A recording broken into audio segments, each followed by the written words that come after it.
Welcome back to the Going for Three pod. This is episode 13, and your usual hosts are back. My name is Chris Collins, aka Hot Text Collins, and I'm here with the usual suspects. Who do we have here with me today?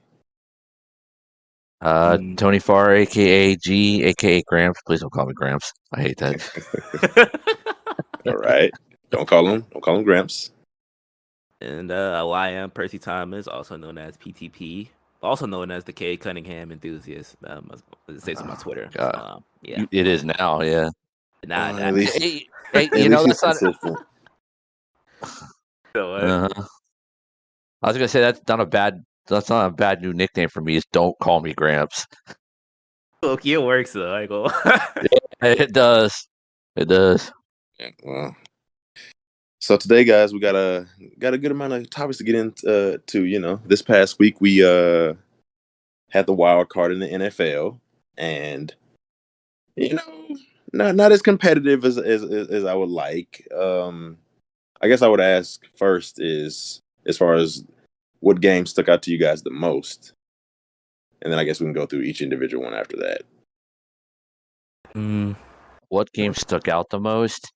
Probably the Bills. The Bills. Well, yeah. I mean, I believe you and I picked the Patriots to win. I certainly did not expect that shellacking. We got pounded. The Bills just. I mean, the Bills didn't attempt a punt, a field goal. I mean, they just mollywop. That was the last thing I expected, and then they just annihilated them. Josh Allen was just throwing. He was throwing dots all day in that weather. I mean, just nothing. The fact that Buffalo won isn't unexpected, but the way they did it, the Patriots just came out flat. They just folded like a cheap lawn chair. I mean, it was just surprising. I mean, it does show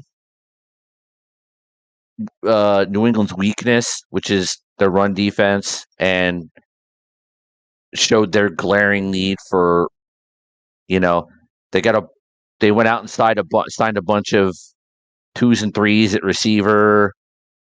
A couple of, I hate to say washed tight ends, but I guess okay, fine, washed tight ends, and no clear number one receiver, and it showed.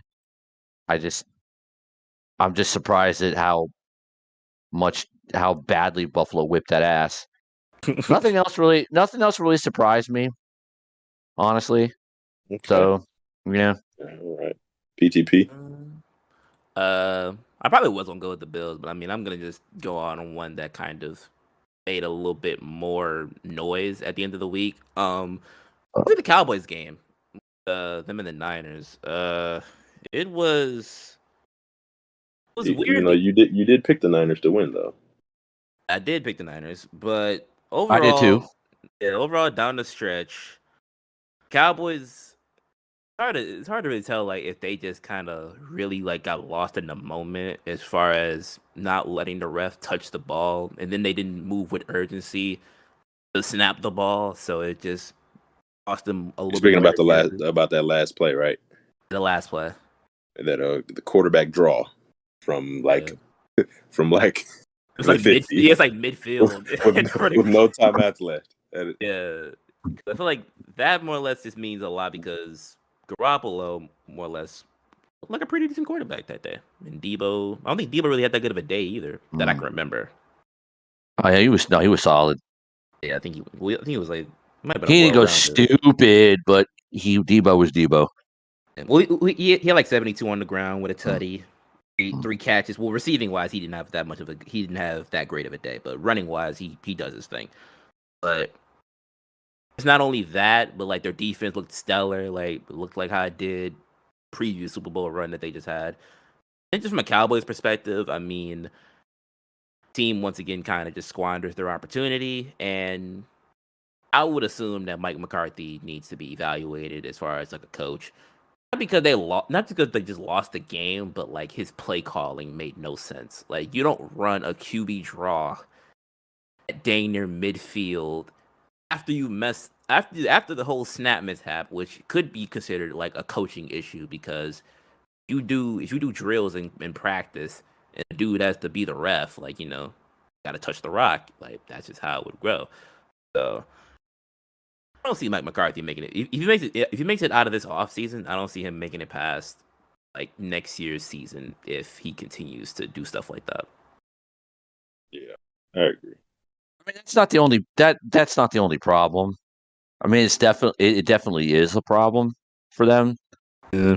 But just like late game situations, they're just terrible. Just like New England, their weakness was exposed. They committed far too many penalties. Their pass defense isn't as good as everybody thinks it is. And quite frankly, if their running game is stopped, and you've got some guys who can cover. Yeah. Dak I disagree. But it's like to an extent, like when you look at the game, it's like Garoppolo. The Cowboys didn't even really get beat through the air. Like it was just the fact of running the ball. They didn't really know. Like as far as their run defense, they didn't really know where to be. Like stop Debo or stop Mitchell. So they played terrible for like the first basically 3 quarters. They were still in the game. So I'm not gonna sit here and also as far as compared to the Patriots, they have. The talent is not even comparable. I mean, Dak better than Mac, and then obviously CD and Amari, like their talent is way better than like that of the Patriots. So, yeah, I mean, like their offense has an identity, but when I think about it, like a game where you're going against a Niners team that doesn't have Sherman, they don't have any top corners on that team anymore, and only Cooper, the receiver, has him and Cedric, I think. They have 6 catches, 1 has 5 catches. Dalton Schultz is your leading receiver with CeeDee Lamb and Amari Cooper on the field with him. That shouldn't be happening. It doesn't matter to me who's the leading, especially if you're in a position to win. I mean, and although it was tough for them, they were moving the ball at the last possession, moving it straight down the field, and then, Lord and behold, terrible play call. I'm not saying that they would have won the game at that last point, but. They were definitely making it more interesting the more that they drove down that field. And then their coach makes a terrible, probably it has to be one of the worst play calls I've seen in recent memory. Considering the context, like there's no timeouts, you're in the middle of the field, you need a touchdown. It's not like you need a field goal or something like that. And it's just like, yeah, it was, and because you had, if I'm not mistaken, they had threw the ball. 3-4 times previous and got first downs on every single one. Like they were eating yards, like getting out of because San Francisco was letting them get out of bounds. They were playing over the top heavy. They lateraled at one point, and even that lateral got a good amount of yards off of it. So it's like exactly, and they were able to get out of bounds again. So that's when I think that was the first pass play or the second. Yeah. So they were eating yards. Like you're having success. Like, why would you? Well, why would you do a key? It made no sense. And if Mike McCarthy made that call, I mean, pretty damnable. I don't know. If he did. Oh, he said, well, he defended it. So, I mean, makes it sound like he made the play call. Well. It's hard-headed, though, honestly. I mean, because people were trying to blame Kellen Moore, too. I'm like, they praised Kellen Moore throughout this season or when he had the clipboard. Like, plays were actually being made when Kellen Moore ran the offense. I feel like the only time they really have meltdowns is when Mike tries to take the headset and run plays because it's just like him being out of touch shows more and more with each passing day that he has a coaching job. The fact that he doesn't realize that and that Jerry doesn't realize that is wild to me. And even more so, like, yes, the penalty is not the penalty, but like that last play isn't the only reason they lost the game. But even Gramps, you brought it up. You brought up penalties. Is that not a reflection of coaching, discipline? Like that's what your coach is supposed to prepare you for. Make sure you guys are, disciplined and focused and locked in, so those types of things don't happen. Well, I mean that's true, but it's also on the players not to commit the penalties. No, you're absolutely right. But well coached teams usually do not commit penalties like that. That's fair. In high leverage situations. Not often, no. Or even with the Patriots, like going back to them, like even though they were getting mollywopped by the Bills, I don't think they had that many penalties. Like they were just being outplayed. They didn't really make any mistakes. Well, but it goes back to what I said about like Buffalo's offense couldn't be stopped, so it would have had to be a shootout, and the Patriots can't do that. No, they can't. They don't have the offensive personnel at any offensive position other than maybe running back. But they're solid there for sure. Yeah. Mm-hmm. Tight end really wasn't that bad. I mean, Buffalo just has really good linebackers, honestly. Like Hunter Henry's not terrible, but it's if Hunter Henry's going to be your best option, like they're not bruisers. Like him and Jonnu are literally like open space. Like they need other number one receivers to like take the pressure off of them. I mean, they're not fast. They're not fast. They're not great route runners. They're not, like you said, they're not bruisers. They're not Gronk out here, so they need speed, and they don't have that. They're literally just run of the mill. Like all they have is hands. Like if they're open, they're not dropping it probably. But average to slightly above average tight ends. If Hunter Henry is going to be your 1B to Jacoby Myers, then your offense is not great. Especially, and then if you're going to have a quarterback that's just not up to that level, whether it's be youth or whether he may not ever get there, like it's not going to work. So and Mac had been having a hard time for the past couple of weeks. So I mean, it kind of was kind of expected. He was gonna have his welcome to the NFL moment because I mean this season technically they all overachieved. I think everybody can agree on that. I mean Bill is Bill, but the team as a whole. I thought the defense would have played better, honestly. Yeah. But I mean, if the offense can't score, then the defense is always on the field. Then I get that. Yeah, you don't get tired. Don't take the mail somewhere.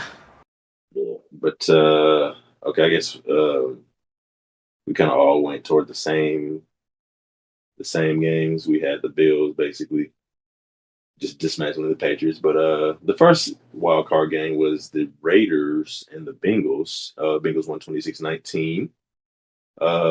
Joe doing Joe things. Derek Carr tried to lead a late comeback. Ended up throwing an interception in the red zone to seal the game, basically. And what you guys thoughts about that game? Mar did his thing. Raiders defense didn't do enough, and that was the thing we talked about. Yeah. Getting enough, like constant pressure the whole game. They didn't. They did at times, but didn't the whole game. And Jamar did his thing. Not really anybody else. Mixon did his thing. Joe looked Burrow looked poised, like he'd been there before, and good for them. They won, as I thought they would. Yeah, I mean, a little bit more of the same thing. I mean, receiver I can honestly say actually showed up that day was Uzoma because he had 6 and 64. Higgins and Boyd were non-factors this entire day, but kind of does show even when it's just a chase show, you still manage to pull it out. Obviously, if I'm the Bengals, I wouldn't want it to just be games where Chase has to have 116 or 120 plus for them to win the game. And even then, he didn't even score. So he was just getting them in position for Uzoma. I think Uzoma had a red zone score and Boyd might have had a red zone score. Yep.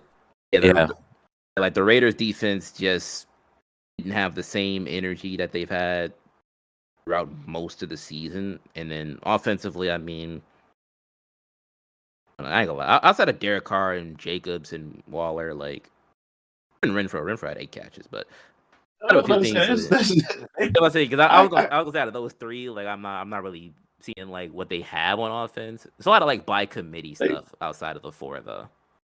I mean, they don't need to have you don't need to have a uber superstar to do everything, which they have a superstar receiving talent in Darren Waller. You know what I mean? I guess I look at this game differently than I guess you guys do because I thought it was a pretty solid game. The Raiders were in position to tie the game or go for the win if they chose to. You know, I mean, it was literally just a toss up, and he ended up throwing an interception, which, to be quite frank, was probably pass interference. But we don't talk about that. Essentially, that's neither here nor there. He tackled that man before the ball was even close to him. Yeah. But you know, I mean, it was a close game. One score game came down to literally the last possession, and you know, could Derek Carr have played better? Yeah, could Derek Carr have played better? I mean, yeah, a little bit, you know, or a lot bit, honestly, but they were still with it. They were still in a position to win the game. Yeah, I don't know. It wasn't very much like I guess you guys say like Bengals kind of like narrowly. And then plus I think it was like the touchdown to Boyd. I think the ref blew the whistle during the play. Yeah, so it's like that's kind of like a technicality type of thing because like his whistle didn't affect the play because the ball was damn near in his hands already. But by the rules, if you blow that whistle, you know, while the ball is in the air or something like that, it's dead. So like, it's like that point. The possession should have stopped at some point because he's either for a flag or like, you know, into regulation type shit. But yeah, but they didn't want to deal with the repercussions of that, so they dealt with the repercussions instead of just him ignoring it and acting like he didn't blow the whistle. Yeah. So yeah, it was a drag out game. I mean, yeah, the Bengals basically like they got a lot of weapons in the arsenal. They are gonna have to have more games. Well, if they want to go far, the next game is gonna have to be like a more well-rounded showing for Higgins and Boyd and the rest of the guys because the Titans Chase is gonna have a hard time because Titans got corners, they got Byard, you know. We'll get into that at some point, but yeah. Well, we already talked about the Patriots and Bills, so I'm gonna move on to the Sunday wildcard games. The first game of the day was the Eagles versus the Bucks. The Bucks won 31-15. And you know, yeah. Lappage. Eagles really couldn't get anything going you know, much early in that game, and obviously Tom was doing Tom things and just moving that ball, chugging along. Didn't matter out there, it seemed like. Mm-hmm. Well, let me not say that because Mike Evans had a good game, but you know, Mike went crazy. Yeah.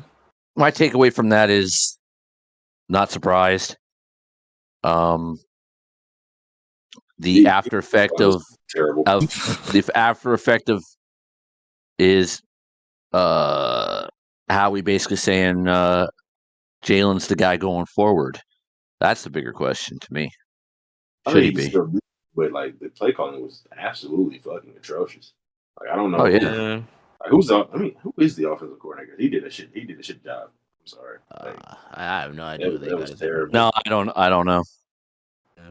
I mean, even then, like Yard, like Yard was. Mm-hmm. Shane Stacy. Oh, Stanchion. Let me see. I mean, like Yard wise, I mean, Hurts hung with him. It was just so like some of the shots. No, bro. It was like what is this? 31-0? Yeah, like they did not hang with him. Like it was 31-0 into the fourth, and then they scored two garbage touchdowns. Not about like point one. I'm talking about like if you compare outside of the two picks, if you compare the throwing stats, Brady, that's really the only difference when you look at it. Like Hurts threw for 258, a touchdown and two picks. Brady threw for 271 and two touchdowns, no picks. I'm trying to tell you, those stats don't mean anything. A lot of those stats came late in the third and early in the fourth quarter, bro. Like his stats were nothing for like the first three quarters where it really counted. Like first half, he had nothing. He had done nothing. Offensive play calling was terrible. Yeah. They weren't throwing down the field. They're running the ball, which I know that's what they do. But then it's just like, I don't know. You got to score. And there were times where I feel like they didn't take risks enough for me. Like take some shots, man. Yeah, I mean they were definitely outmanned. Like because most of the games, honestly, the only thing I can really take away to an extent is like a mix of if like because I mean there was a lot of first time players in playoff games this weekend. Like it's not like everybody was just like experienced, but teams like the Bucks, like you got like Gronk, Brady, Evans, like players on that team that even like if it was like their like first or like fifth year, like like it's just that experience factor that they have over like Hurts and Devonta Smith, like that's gonna play out in the game at some point. And just happen to be. I mean, maybe. I always feel like, bro, with football, if you're not like if you're not a quarterback or like a lineman, I don't know. I feel like that shit really don't matter that much. Like you still have to run your route and beat the man in front of you. It was Jamar Chase's first playoff game. He went off. You know what I mean? Yeah, in most cases it doesn't play a factor. Like if they're just that guy, but you don't even have to be. I'm saying like if you're good, you're good. You know, if you can get off your man, you can get off your man. Granted, if you're a quarterback or you got a lot more finely tuned details that you got to worry about, like you're a lineman and you got to worry about switching or you're calling the calls as the lineman and audibles with the quarterback and shit like that, maybe. But like, I feel like I don't know. A lot of these other players, that shit doesn't really matter in my opinion that much. Like that's not a big enough excuse for me on why the offense didn't do shit. At least when it counted. Yeah. You know? And maybe, obviously I was very optimistic about, this game. And I watched a good amount of it, like the first 3 quarters. But, when it was over, it was over. And stuff like I was like, it was pretty apparent that it was going to be over. It was pretty apparent early on that it was going to be over really quickly. So. Route, man. Yeah, there's not really much else to talk about the game, I guess. Yeah. Ooh. And then I know we also talked about the 49ers and Cowboys a little bit. Did you guys have any more extra to say about that? Well, I didn't. No, glad the Cowboys lost. Well, San Fran ended up winning 23-17, and as you guys know, Cowboys were in position to win the game late. They run a quarterback draw with no timeouts, damn near in the middle of the field, and they weren't able to get another playoff because of complications. So, yeah, there's that. We'll move on to the most entertaining game of that Sunday night. The Steelers played the Chiefs and would be Ben Roethlisberger's last game as a professional football player. Sent them off the only way we knew how. The Chiefs ended up winning the game 42-21 behind a pretty complete performance from the Chiefs, other than that first quarter gaffe or mistake that they did. And yeah, any thoughts about this game, guys? I said sent them off the only way they knew how. Like that's crazy. I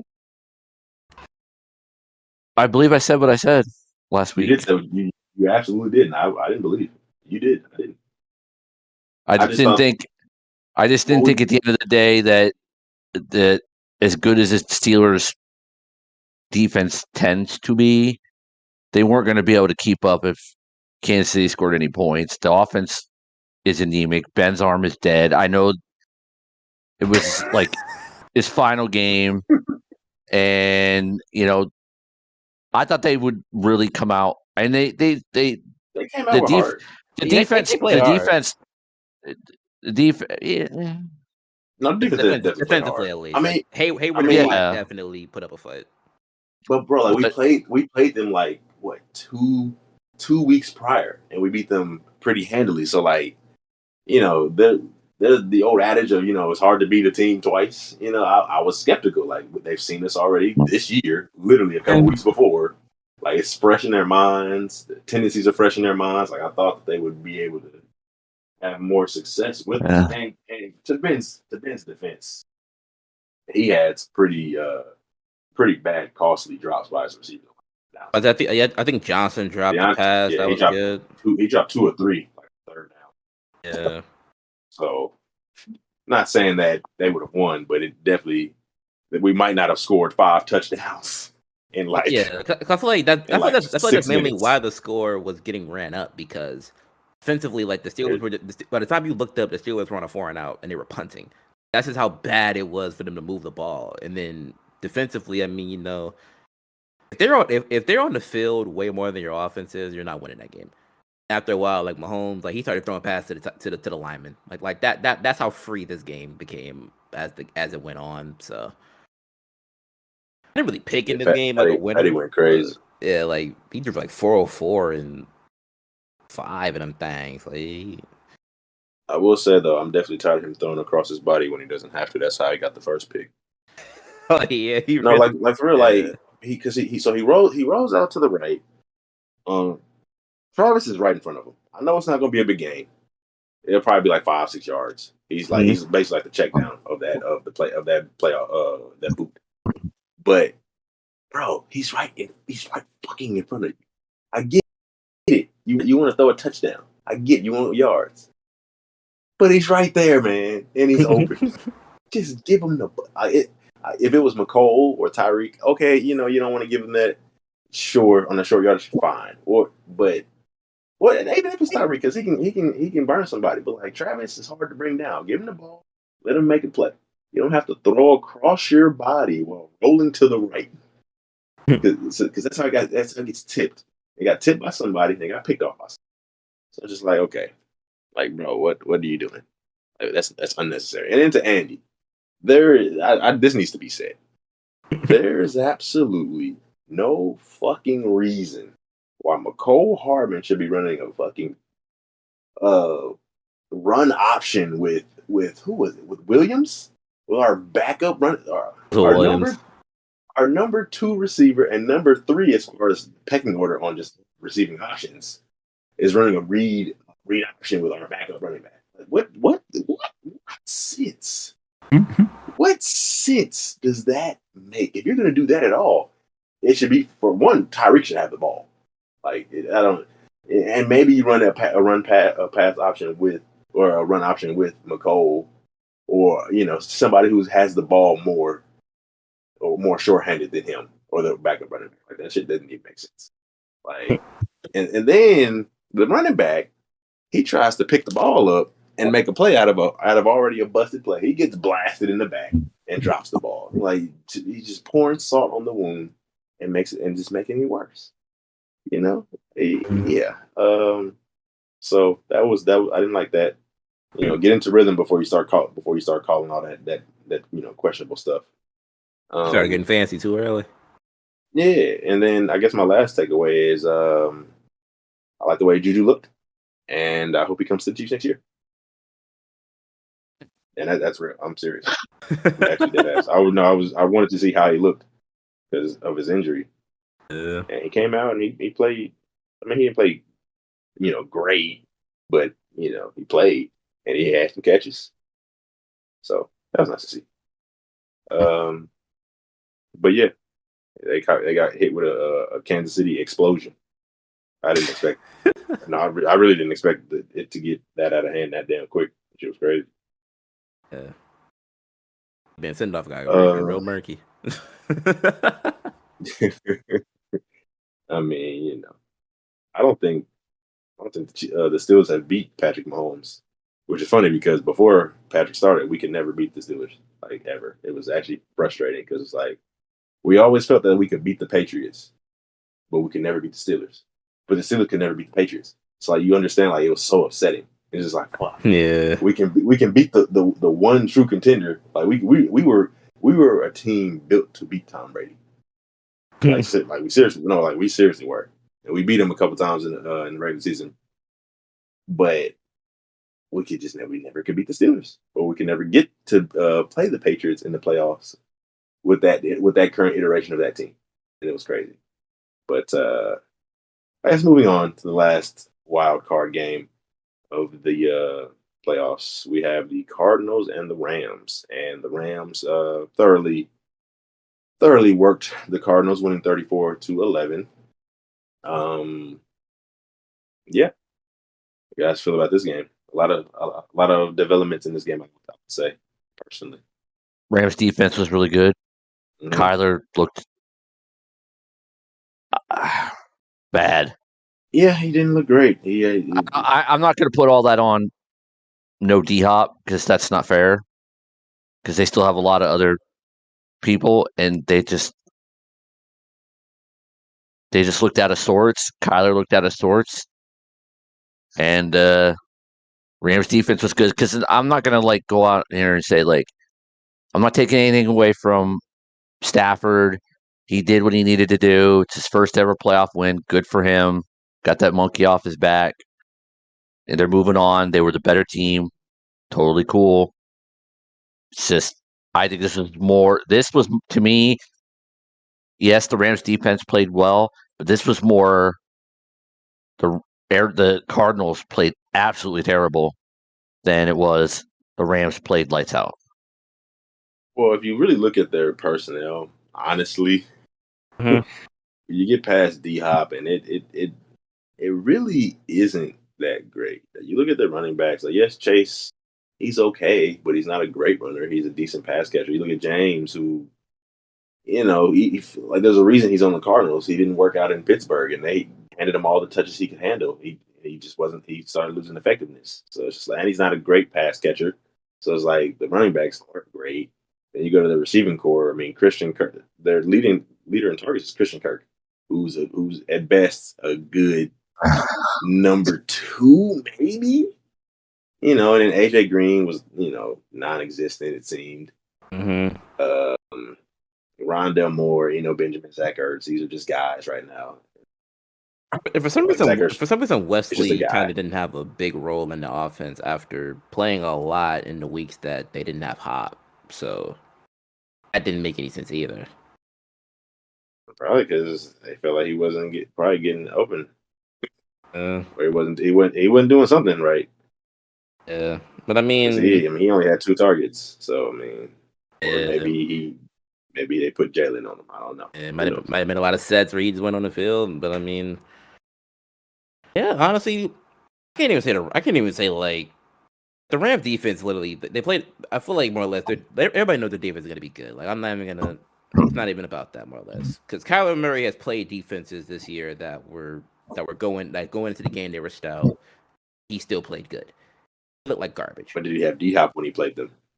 Yeah, D-Hop, granted, but it was I'm not gonna lie, bro. You take D-Hop away from this team, and I'm literally looking at their roster. But there was a couple games this year. There was a couple games this year where Kirk had over 100 yards receiving. There were a couple games where Connor did both rushing and passing abilities. They had players on that team that could step up if D-Hop was to miss this game. And then, depending on how far they got, they probably would have had, or depending on if they won this game, they would have probably had D-Hop back the next week. So, Kyler just completely forgot how to play the game of football. I'm not gonna say that. His decision making was, his scrambling ability just seemed like it just immediately got shut down. More than of course, pockets collapse and they got Jalen Ramsey over there. It's a lot of things that play into it. But his pocket presence was never that sporadic. He was really just looking around a lot of times. There was just nothing there. The Rams defense really didn't do anything different. They tried to take away Kirk. He kind of succeeded. Rondell Moore is their is he a rookie or their second-year receiver? He's not really going to give you that much problem. Zach Ertz is Zach Ertz. I mean, what else are you really gonna He's not Zach Ertz anymore. He's Zachary Ertz. Zachary L. Ertz. That's what he is. This isn't that guy from Philly years ago. He's just a guy right now at this point. So It just shows more or less how defeated at a certain point if Odell Beckham is in the game throwing 40-yard bombs on your defense. Man, he can throw.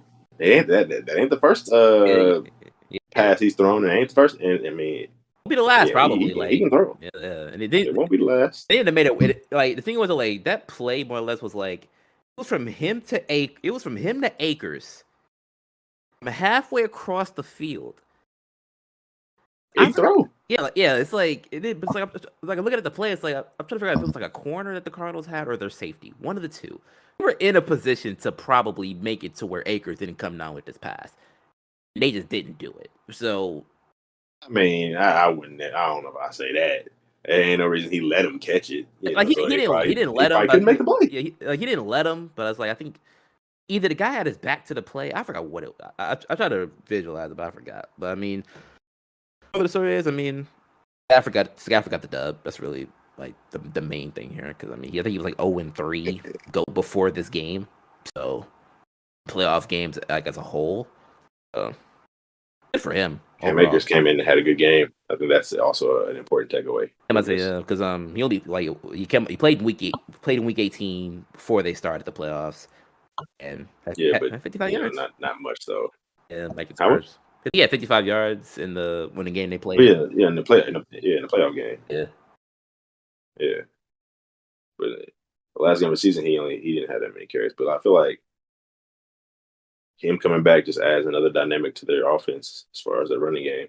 I don't know, man. The Rams, it looks scary, man. And if Matt's gonna share some of this sugar around with Odell, they're gonna be something. If he can realize, like, oh my goodness, I don't have to throw it to Cooper Kupp every time. Odell's on the team. Oh my goodness, Van Jefferson's here.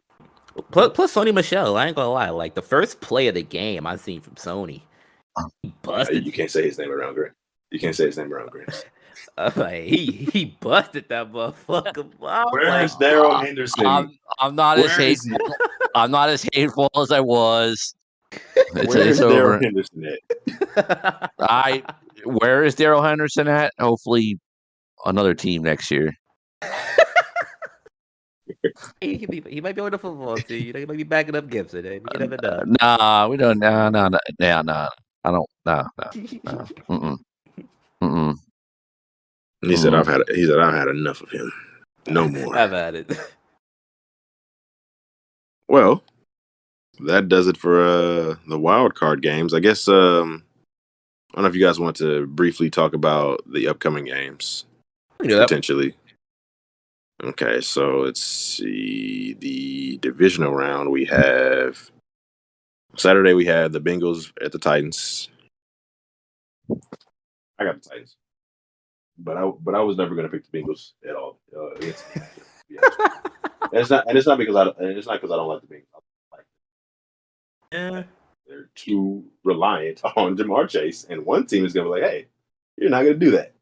But I guess the Raiders couldn't, so maybe the Titans will. We're gonna take that. We're gonna take that same thought process. Okay, the Raiders are gonna stop them. Oh wait, they did. All right, the Titans for sure. If it comes down, if he's balling like that, just double him. Just take him out the game. Right? It's not hard. It's really not hard. Just show him respect and double him. Also, they gotta start calling some push-offs because Jamar pushes off a lot. Like, I know what it sounds like, but I like Jamar. But bro, really look at his tape.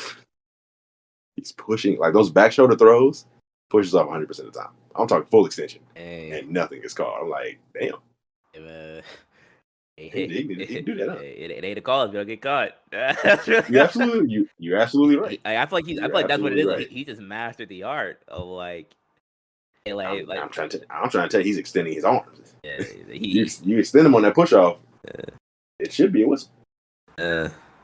Or not a whistle, but a flag. But they just swallowing it, so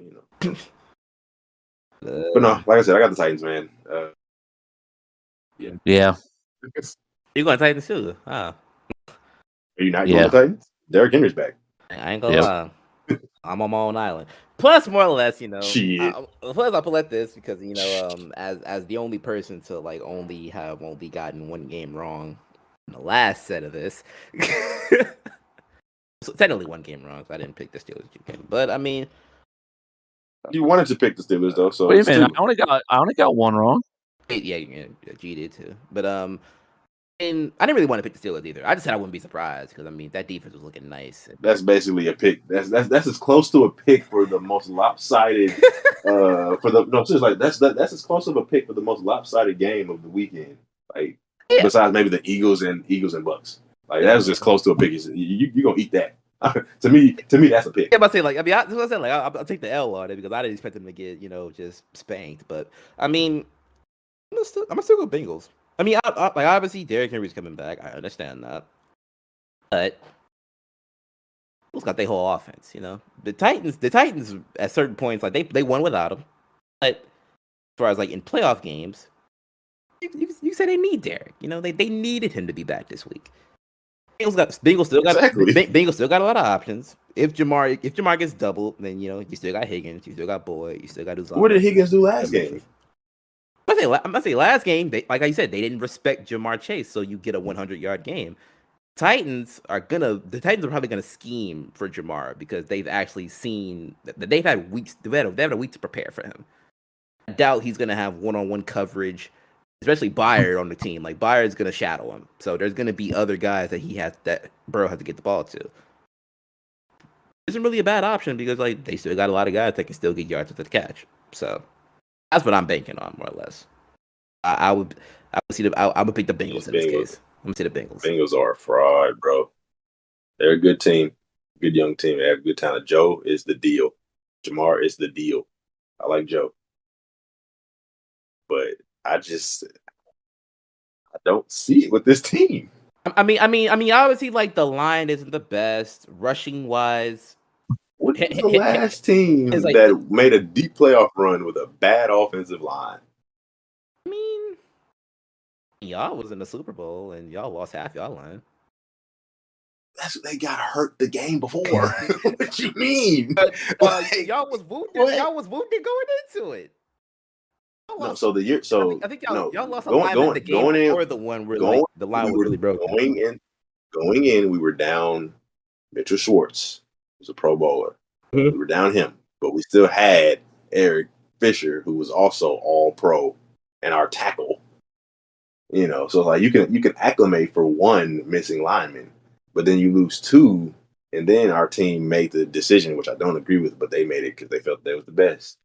They decided to move around the guys that were still there into different positions and move up some younger guys. So it's like no one is in their position that they're used to as far as the guys that are getting playing time. So now everything's just out of the way. No one has any continuity or anything. But it's just like our offensive line was perfectly fine until Eric Fisher got hurt. You know what I mean? Like, all I know is who they. Also, that's one of the most important, line positions. Either way, man. I got the Titans. I did it last. G has the Titans. You have the Bengals. I did it last week. You got it written down. It'll happen again. That's all I'm saying. I'm remembering what he said last week is not an official Super Bowl prediction, but what he wouldn't mind seeing, which was the Packers and Bengals. So I think he's kind of halfway there. Grant, I'm halfway there, honestly. Well, okay, so 49ers and Packers, I guess PTP has the Packers. We're not halfway there. They got to win two more, but I got the 49ers. Packers. Yeah. Packers. I got the 49ers. I just I have to see it to believe it. I would like for the Packers to win, but I don't believe it. Don't believe it. Adams. Oh, Aaron just does not have good luck with the 49ers. I don't know what it is. He does not have good luck. Things go bad. But they are. I mean, they are at Lambeau this game, so it's gonna be cold up there. Might snow. You know what I'm saying weather restrictions. Neither they really used to snow like that. Especially Jimmy G. Like Jimmy G ain't used to snow, so I don't know what the weather is. I feel like that probably plays a bigger factor than, of course, like the blaring ones as far as like defensively the 49ers are really looking really, really good right now. But the Packers also get Bakhtiari back, who's like literally one of the best linemen in the NFL. So I would bank on the Packers winning that game. Yeah. Yeah. I mean, Aaron hasn't beaten the 49ers in the playoffs. I don't think so. And he's played them a good amount. So on Sunday, we have the Rams and the Buccaneers, the showdown of showdowns. The cream of the crop. Creme de la creme. We're the first of the cream of the crop. We got Matthew Stafford versus Tom Brady. What do you guys got?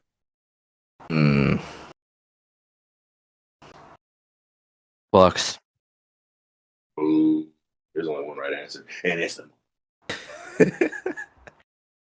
But I hope the Bucks win only if they can get to the Super Bowl, if that makes sense. So if the Bucks win, but then lose. Well, I mean, my prediction was rematch. So I think the Bucks will do enough on offense. Brady's too savvy to just shit the bed, and the Bucs defense. The Bucs. Well, yeah, but you know what I mean. And the Bucs defense was solid, and it seems eerily similar to what happened last year, where their defense wasn't great during the season, but during the playoffs, they were good. And I'm seeing the same thing again. I mean, I'm seeing them force Stafford to turn. They played the Eagles. It's like I would have agreed with you, but I mean, they had the Eagles. They had the Eagles on their play. I watched that game, man, and I remember I put it in our group message. Well, as soon as it happened, I was like, I can't believe Jalen Hurts just missed that wide. Well, I mean, last year, a very undermanned Washington football team gave him a game in the wild card, and the defense was great the rest of the way, and they got there. I'm seeing similar. I'm seeing them force Stafford to turn the ball over, throw erratically. Brady does enough. I don't see that, man. I see Aaron Donald. I see Aaron Donald and Von Miller. Plus Jalen Ramsey, you know, he gonna be on Mike. So, if Mike's gone, Brady gonna have to really. It's gonna have to be Gronk or bust. And that's another thing. You talk about last year, they had Mike, they had Chris, they had Antonio, they had Gronk, a healthier Gronk and a better Gronk. Okay. Now you got Mike, who's still kind of he's playing through it. He's playing well, but like PDP said, right? But like PDP said, Jalen's on him. It's the best corner in the league. So I mean, without Antonio Brown, without Chris Godwin, I mean, plus even offensively, I mean, I feel like when it comes to like having Akers and Michelle, like they're probably not even gonna have to throw the ball as much as people think they will.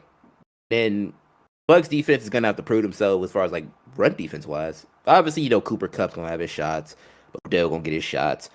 But at the core of it, the Rams are probably gonna run a lot more in this game just to keep them on their toes. Because you know the Bucs probably expecting them to like air it out, try to get some deep yardage. Oh no, they're gonna air it out. No, let's not confuse that. They're gonna throw the ball. But they're gonna throw it. But I mean, as far as like when the game first starts, I don't think it's gonna be just Stafford dropping back, trying to pick them apart. Like they're gonna have to run, soften them up a little bit, let them know they want to change some stuff up, and then you hit them with the deep one. Sean McVay only wants to run the ball to set the play action, man. Yeah. He wants to throw that thing.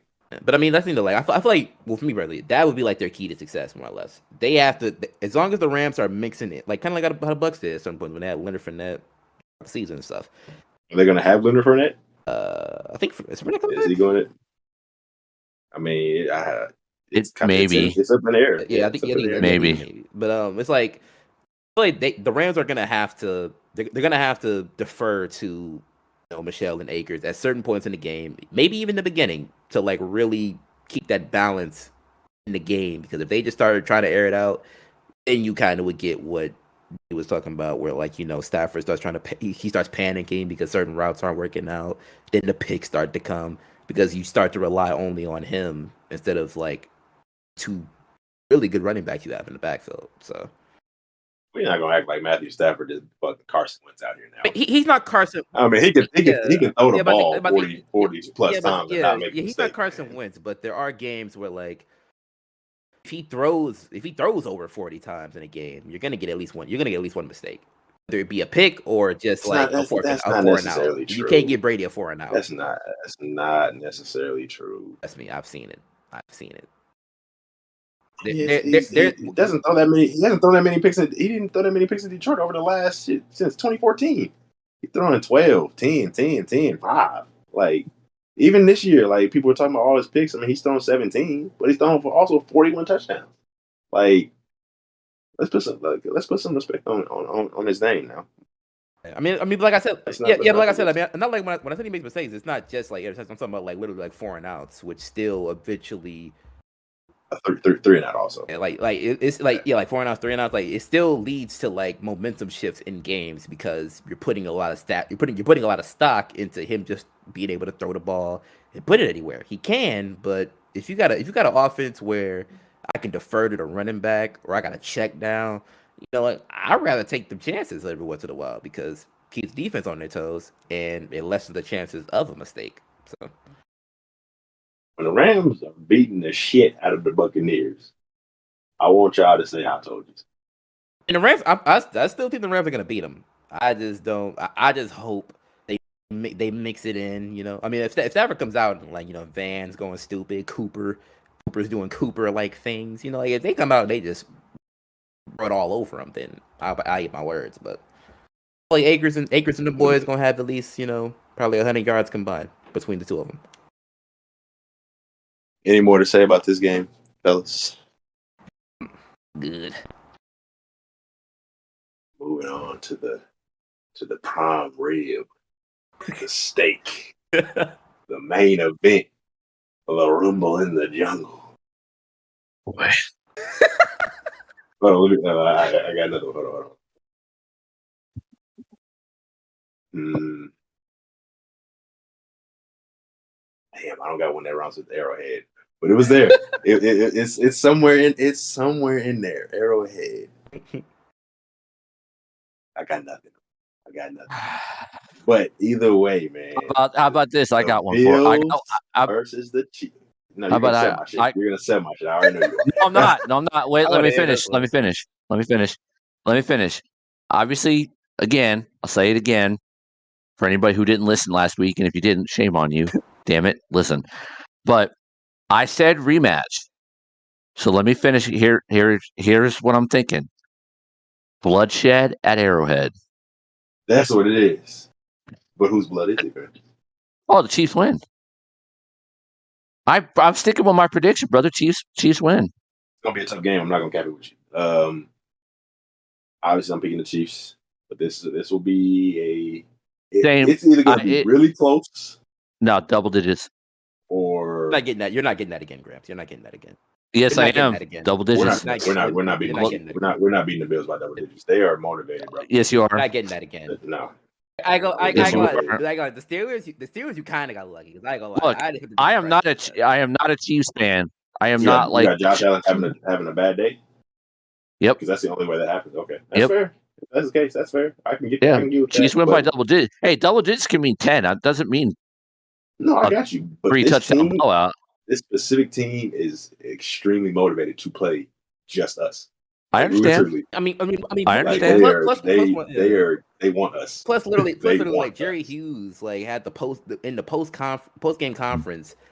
They said that their defense played with extra oomph because throughout the entire season, they kept hearing they might not make like sometimes they might not make it to the postseason. This defense don't look like I did weeks prior.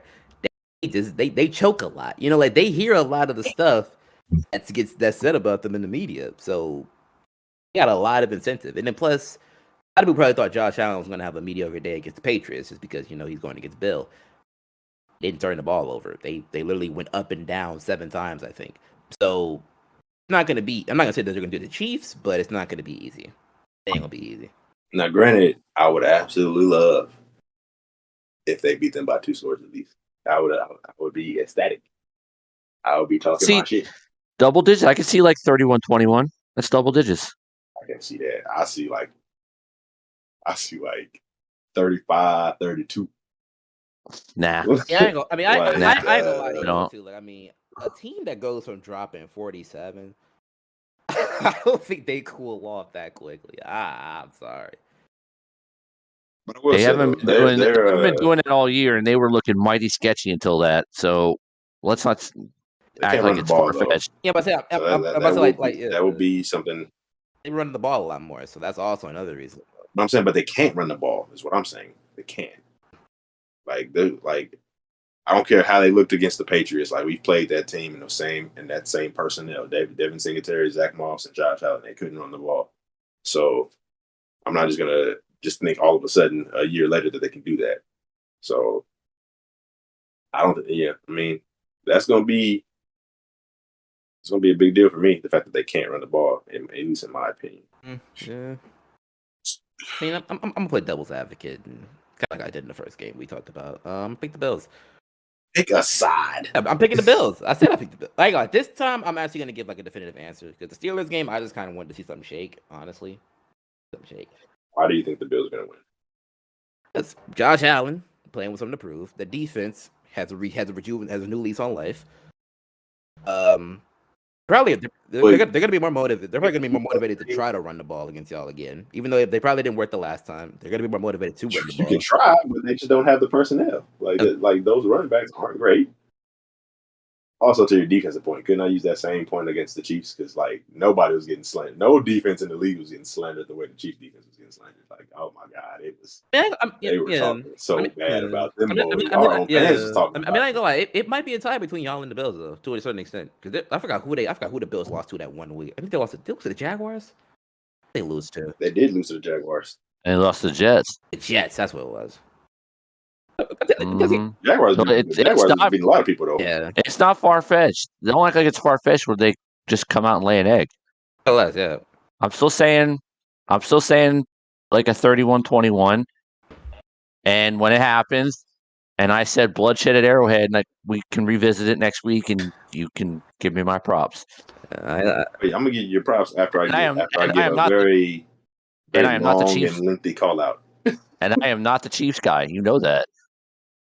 So I ain't gonna lie. You got it with the Steelers one. I'm not gonna lie. And in the first 2 quarters, it didn't look like you was gonna get that either. But I don't know about this one. Shit. I don't know about this one. I mean, I was when the games I was worried before, but when the game started, I was never worried. When our defense was stopping them like that, I was not worried. Yeah. Like our offense is gonna score eventually. Like they're fucking around right now doing dumb shit. Like I think they got like what three and outs in a row. I'm like, yeah, we're gonna as soon as we start scoring, it's gonna get it's gonna start getting ugly. Comfortable. I didn't think it was gonna turn into that. But I was confident that we was gonna after the game had started.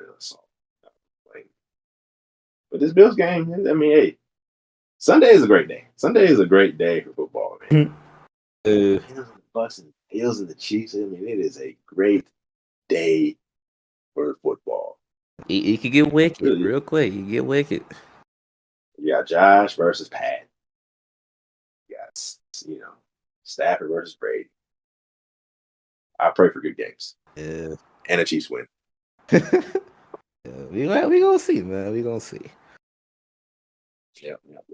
Well, anything else to you guys want to talk about the future 2022 Super Bowl champs? Nothing. I'm not going that far. You're not gonna bait me into that. What are you talking about, Griff? I don't know what you're talking about. I predicted Super Bowl rematch. I never said win. So we'll get to that. So, anyways, okay, I guess we're gonna move on to the NBA then. If we don't want to address the obvious, I guess. Actually, hold on. One more thing though. There's something random that I just seen because I was scrolling through Twitter. The Washington football team at one point had Matt LaFleur, Kyle Shanahan, and Sean McVay on their I was gonna talk about this maybe after the show, but yeah, when they hired Jay Gruden, the staff was LaFleur, Shanahan, and McVay.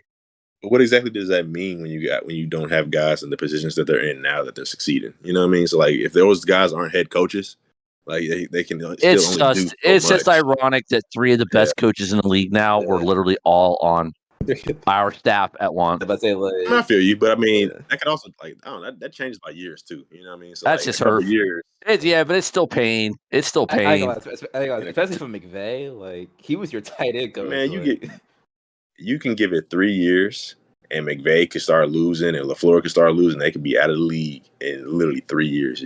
That's all it takes. At a certain point in time, we had Reed, Peterson, and I think was Bellamy on there at that point, at a different position. I'm not sure, but either way, when Doug won the Super Bowl, people were propping him up. You know what I mean? A couple years later, he's out of a job. So it's like shit can change so fast with personnel and roster changes. You know what I mean? Like, you'd be all right, Gramps. Either way, moving on to NBA news. I guess we're gonna touch on the Lakers since they're in the news. They're just trying to make something shake, and it is reported right now that Coach Vogel, is on the hot seat, basically going through evaluation at a game by game case basis right now. So, I guess I would ask is firing Vogel the answer? I kind of want to go first. I don't think it is. Yes and no. Go ahead, though. The reason I say it isn't because more or less that team still needs a lot of reconstruction. As far as outside of like the big three, of course, like the team, it may be Monk. I'm gonna give Monk because Monk been balling.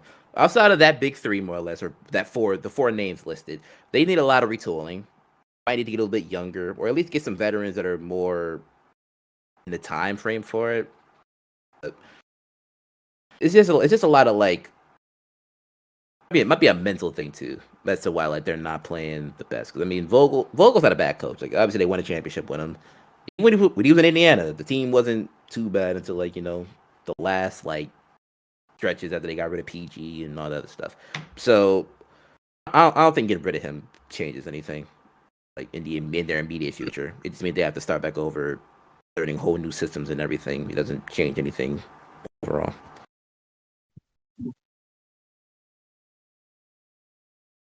Well, what I would ask you then, he's a defensive minded coach, right? Yeah. How's our defense bad? That is. Not even saying that it's directly his responsibility, but like that correlation will always be made. You're a defensive minded coach, and our defense is bad. So I mean, we didn't hire you because of your offensive mind. So what exactly are you bringing to the table at this point? Yeah. But that's why I said like more or less like that's why I feel like it comes down to the construction. Like he's a defensive coach, but say like another era like that was really good for his coaching experience. He had that Pacers team. I think it was like he had Paul George at the time. George, David West, Roy Hibbert, Stevenson, Lance Stevenson, George Hill. A decreasing Danny Granger, who even then at certain points, he still has moments for that team before he went to Miami and stuff. Right. My thing is Roy Hibbert was a bum, and he made him an all-star. I mean, yeah, Roy Hibbert offensively was terrible, but defensively which is what Vogel wanted him for. Roy Hibbert defensively, honestly, wasn't that great. He couldn't move his feet. He literally just happened to he literally just happened to get into the NBA like a year or two before Steph took off and everybody started spacing the floor. And actually, even with Miami was spacing the floor too because they had they would put Bosh at the 5 and play small ball with Bosh. Yeah. Wade, Shane Battier, the first team to expose him. He was struggling. He was struggling with them. Yeah. So it's like, but like to an extent, like that was like his most productive defensive, like one of the most productive defensive teams that he's ever had. And that's saying something because, like you said, he had Roy Hibbert on his team. So that's really all it is for the Lakers. Like they just need to like retool some things because right now they really. A lot of those guys are offensive players. Like they love to score, but the defensive side of the ball, a lot of them really might not put the work in right now. Look, I'm looking at guys that can play defense, they just not, and I'm trying to figure out why.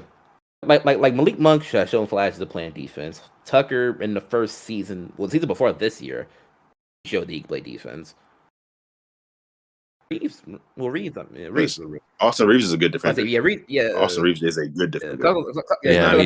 He's a good defender. Reeves is a rookie, but I wasn't gonna count him. No, I wasn't gonna count him in that. I mean, he's a good defender. Yeah, he's solid. Great feet. Knows how to use his hands. Decent size, and always in this right spot mentally. I'm not saying he's a stopper, but. I think he's a plus defender. Yeah. I mean, like that's why I feel like y'all got Stanley, which I mean, not looking at it. Oh yeah, no, he needs to be signed. Yeah, but looking at it, like Stanley definitely helps y'all bench unit because he defensively. Well, actually, defense really was never his problem. It was just like his energy, like towards the game as a whole. Seems like he realizes that he has to be more in tune with a lot of things. So defensively is definitely something that he wasn't. It's something that y'all need to bring to the table, and y'all got it now. So y'all just got to add on to that and gets as long as Vogel gets more of his guys, they get their scoring up and stuff. The team's gonna be fine. What do you mean? As long as he gets more of his guys, what does that mean? Guys that he can throw in and get some stops, like because Stanley. I forgot what type of rotation they run when he's in it. Well, those types of guys ain't really available unless we part ways with THT. Honestly, Yeah, they really don't want to do that. More or less, I mean, like y'all been shopping them, so to an extent, I feel like y'all want them out of there. I mean, shopping them to an extent because only because we understand it's like we're not very flexible right now. We understand that any significant deal, they're probably gonna have to include him, but they like him. They don't want to part ways with him, but it's like we see the issues. So I mean, if there's a deal that's good enough to really improve us, they're gonna do it, but they don't want to move him. I mean, obviously nobody else. I mean, we're not gonna move. The old guys can't really move them, honestly. Yeah. We're not gonna move. Yeah, I say like Dwight and Jordan aren't getting moved. Ain't nobody going. No, nobody want Melo. Melo's hurt right now too, so I mean, or kind of hurt. So there's not really that many. Melo's not even making no money either, though. Like he's not even making bread, so he couldn't really. Can't say y'all clearing cap. Y'all trade Melo, so he's making like $1 million, and he's playing good. Yeah. Playing well. I mean, defensively he get cooked, but offensively he's been getting cooked on defense for years, though. That's not why he's out there. He's out there to get buckets. I mean, he does still get buckets. Good for years. I mean, honestly, in past years, I mean, he at least got a block. He did something. Now he just he's. I mean, yeah, but Pat. I mean, he gives decent effort, but the issue is they get him in pick and roll. Yeah. He can guard. He can guard like most 3s and 4s as far as staying in front of them and like putting a hand up or looking respectable. But it's only when when he's on the court, they're just gonna hunt him in the pick and roll. And they're gonna put a 1 or a 2 in front of him, and then that's where the issue comes from. Like, it's unfortunate, but that's why he's not a starter. That's why he's a part-time guy. He gives us his buckets, and then he goes back to the bench.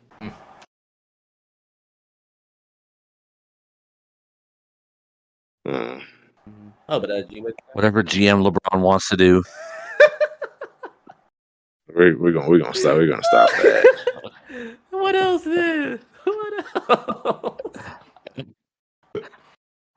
I mean, he does not make the decisions. He has a lot of times he has too much input.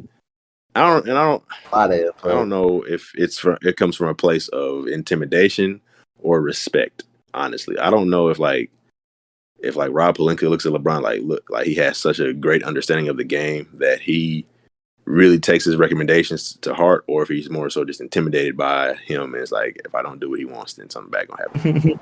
I would probably say it's more of the first one, honestly. But in that understanding, you kind of put yourself in a situation when you sign Russ. It's still not a perfect fit, and we're getting close to February, and it's not going how some people thought it would, myself included. So, you're gonna have to take some type of responsibility for that, Rob, because this team is not really that well put together. And I know LeBron wouldn't have cared if DeAndre or Avery Bradley or Kent Bazemore or even Dwight, as much as I like him and as much as I appreciate the contribution they did for the championship run, like these are all old guys who didn't need to be on the team. Like Dwight can be on the team. Let me take that back. Dwight can be on the team. I like Dwight and his contributions, and I don't think he's older, but I don't think he's completely he's not washed to me. Like DeAndre Jordan's washed. Dwight can still be a plus player off the bench, especially in certain matchups. But a lot of these guys that like Rob decided to sign, we didn't need them to be on the team, bro. Like, no.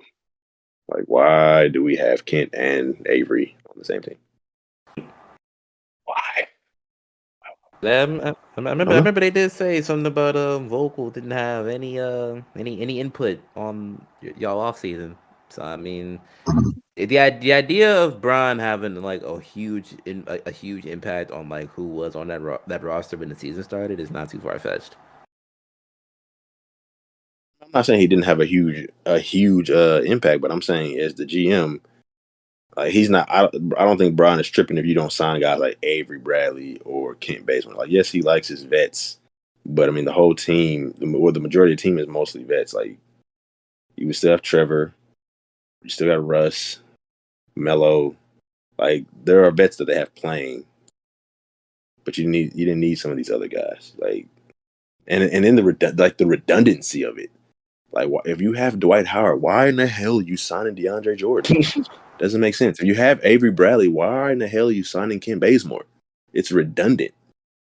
Like they're literally this like lesser versions of each other, and they're all past their prime. Like it doesn't make any sense. You know what I mean? So it's like, I will say that if they fire Vogel, does that mean that? Oh no! Yeah, does that mean the other guy I'm gets? about to say, isn't Lionel Hollins y'all assistant coach? Do y'all really want that? Like, as long as David Fizdale does not walk his ass to that main coaching chair, that's all I care. I'm about to say, literally. I would take Lionel in a heartbeat. Yeah, not over David Fizdale. Thinking about it, like looking at y'all coaching staff. Literally, y'all have three. Vogel's the head coach. He's defensive. Lionel Hollins is definitely defensive because he coached some Grizzlies teams. And Fizdale also coached a few Grizzlies teams and New York, and it's very much defense. There is no change of pace, even if Vogel was to be fired. So it's literally just like, do you want the championship defensive coach or do you want the runner-up defensive coaches you have on your assistant staff? So, I mean, also, yes, Vogel won the championship, and I'm not minimizing his impact or anything like that, but he did have a great team. I'm sure if Lionel Hollins had LeBron and AD when he was coaching the Grizzlies during those years, he might have a better chance to get a ring too. So let's not act like he's out here Nick nursing it up and making all these great calls and these great adjustments. It's not like it's not Steve Kerr benching Andre Iguodala for Draymond Green. You know what I mean? Like he didn't do any like transformative things that I saw.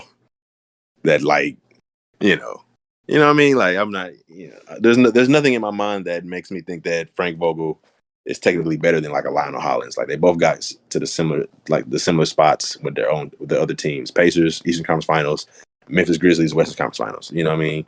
Like one lost to the Thunder and Spurs, and the other lost to the Heat. You know what I mean? So it's like they were good coaches for their teams, but I wouldn't say one is especially better than the other. Oh, I don't know.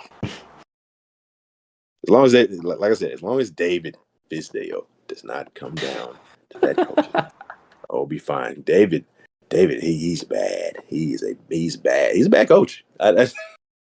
He is. He's a bad coach. You are what your record says, and he's a bad coach. He can't coach.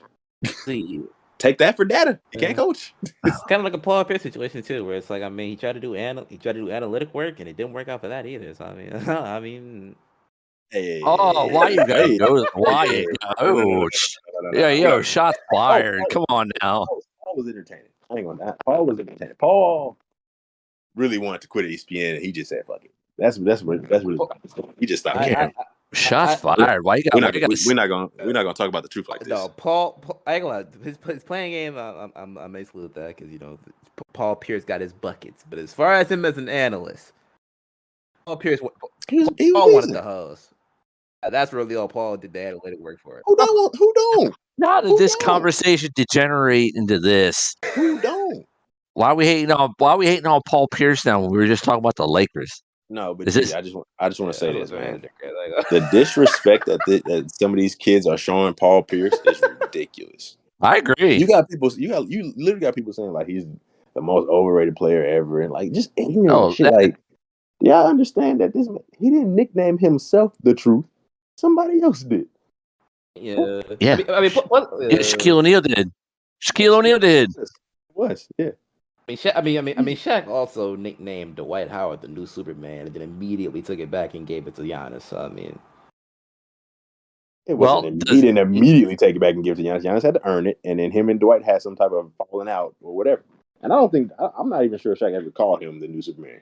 I'm pretty sure he hated that from the start, if I'm not mistaken. He might have probably resented it for it. Hey, look, Paul Pierce was the truth. He's one of the greatest Celtics ever. He's a Hall of Famer. Leave him alone. Exactly. If he wants to spend the night with Look, I get it. He's gotten a little weird and the weed and the hose and all that, but let's separate. Well, I mean, that's been Paul Pierce his whole life. Let's not act like that. He would. All right, but let's separate. Was he not in the club? I'm about to say, Yeah, like, okay. his career almost ended because he was chasing after the hose. But we can separate. I'm not saying nothing's wrong with it. I'm not saying nothing wrong with it. I'm just saying Paul been Paul this whole time. Now, let's not act like he's been anything different. Paul gonna be Paul. Let's just separate that. Let's just separate that from the player. All right. He was the truth. There's something like as far as like this the analytical work. I'm like, hey, man, he wasn't the best analyst. I mean, I ain't gonna. He wasn't cheeks now. Come on. Let's. We can't sit here. He was entertaining. We can't sit here and act like we seen him sitting up there with Jalen Rose and I don't know who else was up there. Was it Michelle Beadle? Michelle Beadle and Dwayne Wade sometimes, and we he was entertaining. And Kendrick Perkins, he was entertaining. I'm not calling him a Hall of Fame broadcaster now, but the man was cheeks. We're gonna act like he wasn't entertaining. Hey, whenever Paul Pierce is on that desk, I change the channel. I ain't gonna lie to you. You're capping. You're capping. Hey man. Anyways, Frank Vogel's on the hot seat. I would not like to see him get fired. That's all I'm gonna say. But he does need to fix some shit. But yeah, I guess we're gonna take a trip to the Eastern Conference. By the way, just real quick aside before you get to that,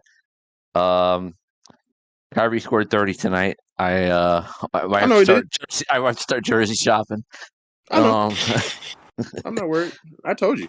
And the fact that Kevin got hurt, as soon as Kevin got hurt, you really should have been worried. Honestly, that as soon as that happened, you should be like, "Oh shit!" Well, but ain't there like a 4 or 3 game home road stand or something like that? Road trip, something like that. Probably. I said they've been on the road for their past 3 games, so that don't make it better either. But like local, but damn near local. They're not going far. Yeah, man. Hey, listen. Like I said, James Harden is in full facilitator mode, and Kyrie's shooting guard. He gonna get the shots. It's light work. I gotta be. It's light work, honestly. But yeah, we're gonna move over to the East with the Cleveland Cavaliers, who unfortunately lost tonight, but they were in the 4th overall seed yesterday, but now they're 6th seed because that's just how close it is towards that middle of the Eastern Conference. But basically what I want to ask you guys is, 1, how do you guys perceive the Cleveland Cavaliers? And 2, the driving force, Darius Garland, is he the most improved player of the year at this point? If he's not the most improved, he's close. Mm-hmm. I think they're going to be. I mean, the way they're playing, I think they're buyers at the trade deadline, and I'd be shocked if they're not a playoff team. I don't mean play in, play off. They're going to be in the playoffs unless barring catastrophic disaster. But not play in. No, playoff. They're going to be in it. Yeah, 5, 6-ish. I think that's probably where they're currently seeded, 6-ish. I think as things play out, that's probably about right. Could be 5 maybe, but like I said, they'll buy at the trade deadline, and yeah, good for them. Yeah. Currently, right now, they are the 6th seed. They are 2 wins ahead of the Hornets, and then also 1 loss behind, or 1 loss in front, I guess. They're 27-19, and the Charlotte Hornets, who are in the 7th seed, are 25-20. Yeah, they got some cushion, most definitely. Like between, a little, a bit. Yeah, but I mean, honestly, Garland, I don't think most improved. I mean, I think he deserves an all-star berth. The voting has been atrocious. I don't even want to talk about it right now. But I mean, the Cavs are definitely one of the teams that not only like shocking as far as just who they got. I mean, they had a lineup. They're running a lineup of Markkanen, Mobley, and Allen Not from a talent perspective, but just the fact of like I think Markin is 7 foot, Mobley's 7 foot, and Jared Allen 6'11". An orthodox lineup on paper shouldn't work as well as it does, but it does, and it's enjoyable to see Cleveland having success with a team that is almost a complete polar opposite to the team that they've had success with in the past. And especially like with the rumors are true that they're trying to get Karis LeVert because obviously the Pacers are blowing theirs up. They can get Karis LeVert and probably only give up like Kuro and like Windler or Kuro and Osman and like give up a few picks. This team definitely becomes like a bigger threat because then they got a solid number 2, like to really like put the buckets up. Go with Garland, who's facilitating at an amazing rate over these past few games. They become a lot more interesting down the stretch.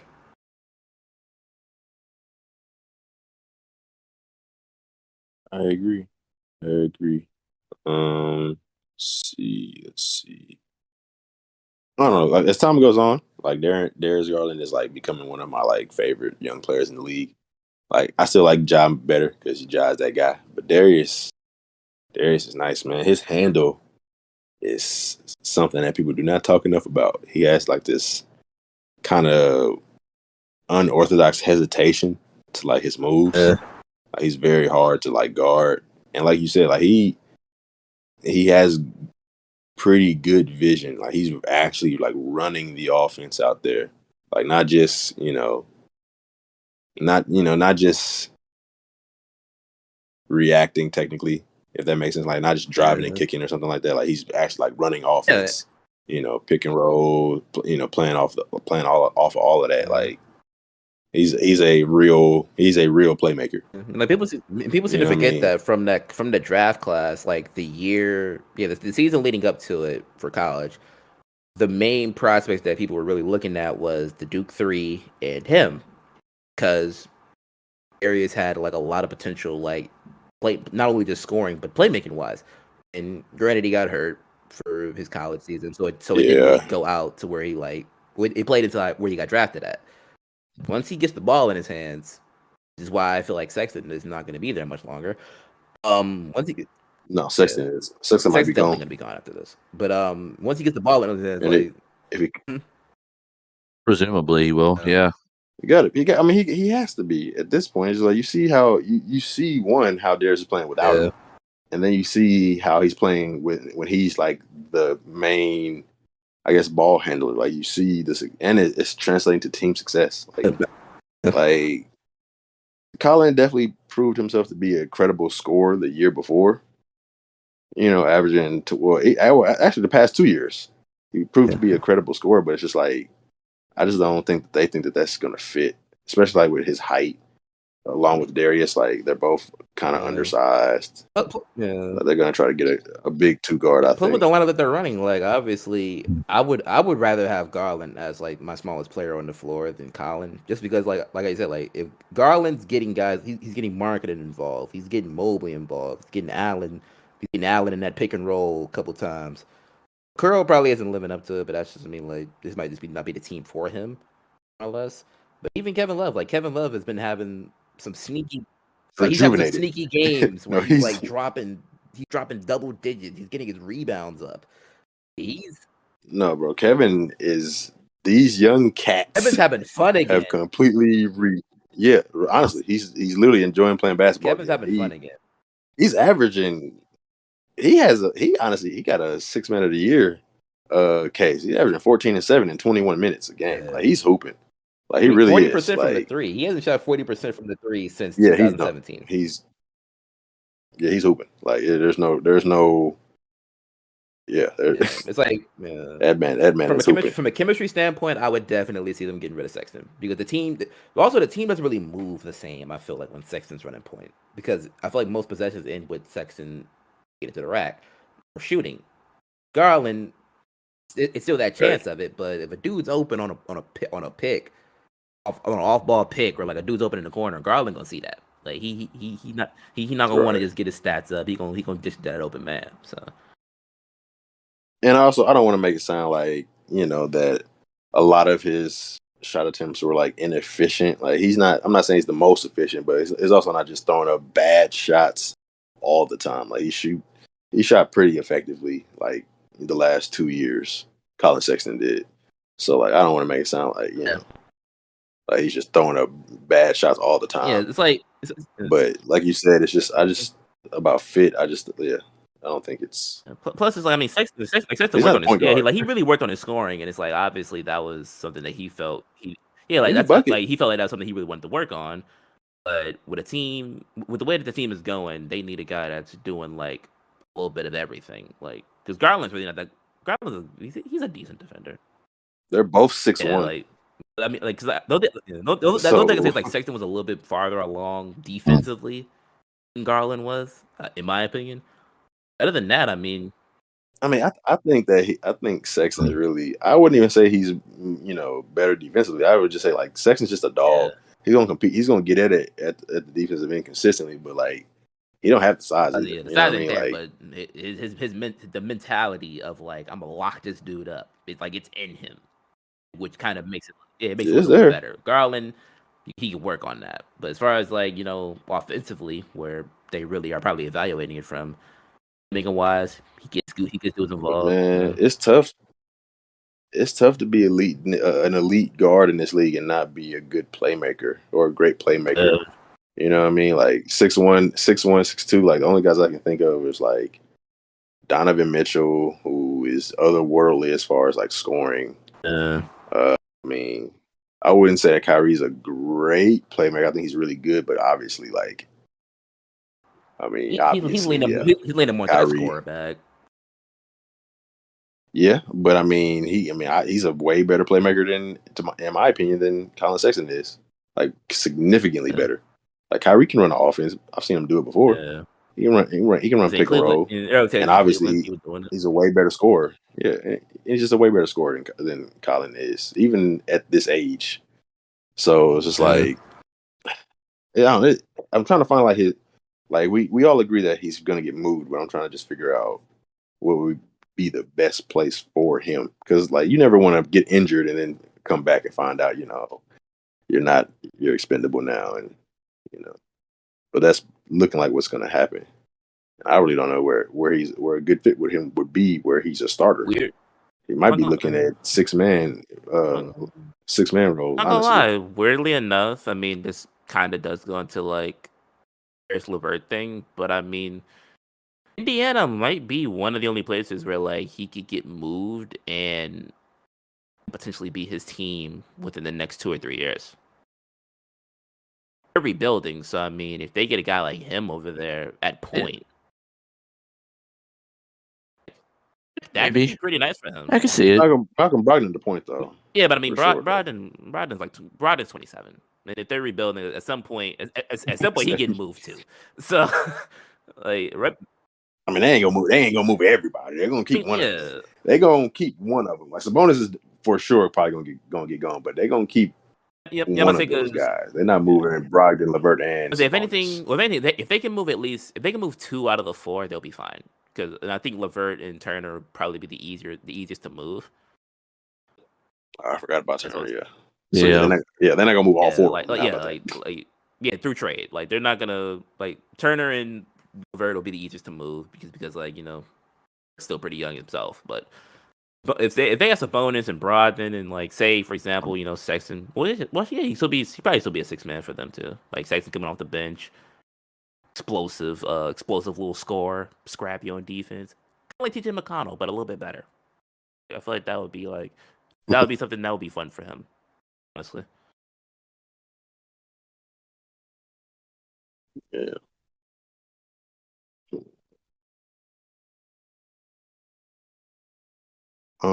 Did you guys still want to get into the trades, or did you want to push that back?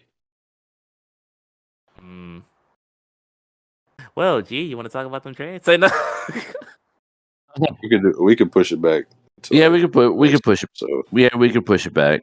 Yeah, because it's a lot of speculation and probably would be a little time consuming and Well, okay, just to end this topic, I guess. Who would you guys say is also in this most improved player running, in your opinions? Mm. I know I got. Well, I know a lot of people don't allow second players, but I don't care. I got Garland, Desmond Bain, and there's another one in there, and Tyler Hero. Mm. But this is Tyler Hero's third year, right? This is his third season. Yeah. He was drafted with his last? What about Kuz? Kuz could be in there. Kuz could definitely be in there. You know, hey, listen. I want to go back to the earlier episodes when I was on the couscous train. Oh Lord, this man is coming up with just nicknames and shit out of the door. Hey, look, have I not defended Kuz? I mean, if we're gonna get for years, at this point for years. I mean, if we're gonna get the marvelous to chosen, then we're gonna. I guess we're gonna have to hear about the couscous train. You gotta hear about the couscous train. Come on. Then you helped him come up with bloodshed and arrowhead. Mercy! You're helping him. Like, what is this? Man, exactly. And then when you pull the little lever, it goes cool. Oh boy, Christ! You pulling it, cool. Oh boy! Hey, if he keeps playing like he's playing, I wouldn't have mentioned it otherwise. I'm just, we didn't necessarily need the couscous trade, but okay, all right. I don't want the announcers with Boston to do that now whenever he scores. Exactly. Hey, listen, cut me a check, Washington or the NBA, whoever. Somebody cut the check. If they aren't already doing that, somebody cut needs the to. Check. Okay, Anthony. All right, Anthony Mackie, cut the check. Cut the check. Hey man, listen, he's almost up to 16 points, he's averaging 8 rebounds. He's averaging, I think, his career high in assists. The way he's scoring right now, man, I can really see him getting up to about 18. He gets to 18-8, 18-9. Mm. Hey, they're gonna want to give it to him because he was in the spotlight so much last year, just for making bad plays, and when you're with the Lakers and you're playing with LeBron, like everything that you do, every mistake you do is gonna be magnified, and when you have a good game, that's what you were supposed to do. Yes. You know what I mean? So it's like, so it's just like the way he's playing now, it would definitely be a nice story. I would, hey, they would want to give it to him if he's deserving. I mean, him and Darius Garland, yeah. If anything, I'd probably say I had like the same two that you did, Chris, at the beginning with like Garland and Bain. But sure. Yeah. I mean, I just know they don't give it to second year players. I don't really know why. I mean, I know why, but I don't know. Yeah. Like they say you're supposed to make that jump, but I mean, if you are deserving it, I mean, shit. Yeah. I ain't gonna lie, like if the numbers are just jumping out the box, then it's like you kind of gotta just let him do what he got to do. Yeah. Like when Luka's first to second year jump, they didn't give it to him. I think that year they gave it to, was it Brandon Ingram? Was it Ingram? Or was it Devontae Graham or somebody? It might have been Ingram. I think it might have been too. Or wait, is it 2020? Yeah, 2020 was the second year. Yeah, it was Brandon Ingram. I feel like one that also could count. Well, 2020 was his 2020 was his third year. That was like 19 then. His first year with the Pelicans because he'd already been on the Lakers 2 years. Yeah. So 2019 was Pascal Siakam. That was LeBron's first year in LA, and Brandon Ingram's last year in LA. That was before the trade. He got traded in 2020. Yeah. Mm-hmm.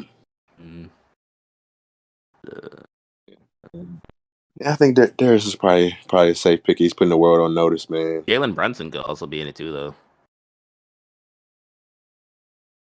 Yeah. Well, mainly for Brunson, like I kind of feel like he needs to be thrown in just because, I mean, Carlisle wouldn't give him no minutes. So that, like, with the little minutes that he started to get, he had a minute increase in 2020, but he was playing. He's playing a lot of minutes. He's still coming off the bench this year, right? Or is he starting? He's playing starter minutes. But he's coming off the bench, but he's playing a lot of minutes. Like if he's cooking, like he stays in the game. Like Jason Kidd, he ain't got a problem keeping him in the game. 31 minutes is 31 minutes is that's you a starter at this point because I'm sure he's finishing games too. It's like his points have jumped up by a lot. His assists have increased. Even his rebounds have jumped up, which is crazy to me with how short he is. But I mean, the only difference is like his his percentage might have dipped, but I mean, but she's still shooting 50% from the field. I mean, that can't be ignored. So Brunson always has been a solid guy, which once again he just falls into that boat of like good player, bad role. As far as just there's like maybe there could be some people in front of him, but more or less like he's like undeniable at a certain point where you gotta throw him out there and let him do what he does and let him do it. So yeah, no, I feel that. Last note before I take us out. Is it too late for Cam Reddish to come in and take this award? Probably. If he goes to the year after 20, then I mean, I think it's a real possibility that he's going to average like 16 to 17 points.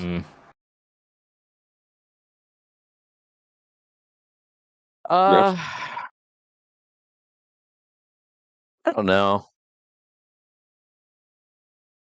I don't know if I'd say too late, but it's getting close at least. It's getting close. Yeah. He took an All-Star break. So I mean, if he come back after that All-Star break, yeah. He's played 34 games so far this season, and they've played 43. Played 43 games so far. Yeah. He's averaging about 12 points a game. Shooting below average, but from the field, but everywhere else. I mean, he has had a numbers jump. Less minutes, actually, which is kind of crazy. Yeah, because it was that time that Trey was out and DeAndre was out, and he was like, all right, I'm finna score. And he started dropping like 20 and 30. And then they was like, all right, you're gone. You built up your value. Like your stock has increased, so we'll send you somewhere else. All right. I feel like they're going to be kicking themselves 2 years, honestly, but that's neither here nor there. Maybe they won't if DeAndre Hunter continues to develop his game, off the dribble and on ball and stuff like that. I mean, yeah. But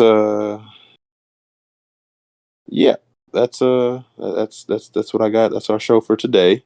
Any lasting remarks, fellas? Anything at all? Bloodshed at Arrowhead. Remember I said it. Bloodshed at Arrowhead. I ain't got nothing after that. I ain't got nothing. All right, so bet. I will see you guys at Arrowhead on Sunday. Make sure you take the Coos train on the way there, and we'll be wearing our Lakers jersey. We'll be wearing our Lakers jerseys, and our Lakers and Four signs will be on our sides. So this has been the Going for Three pod, and you can follow me at Chris D. Collins on Instagram and Twitter. And guys, where can they follow you at? At 23 on Twitter. At PTP_99, the Cade Cunningham enthusiast. Thank you very much. Can't miss it. There you go. There it is. And don't forget to follow us, the pod, on Twitter at Going for 20 Three by the pod. end of January. Yes, we're at 13. Yes. Need that 20. Come on. Share it with your grandma, your uncle, your pet's friend that's in the neighborhood that you see on the street. Share it to everybody. Yes. All right. Well, this has been the Going for Three pod. You guys stay safe out there and be blessed. All right. Have a good one.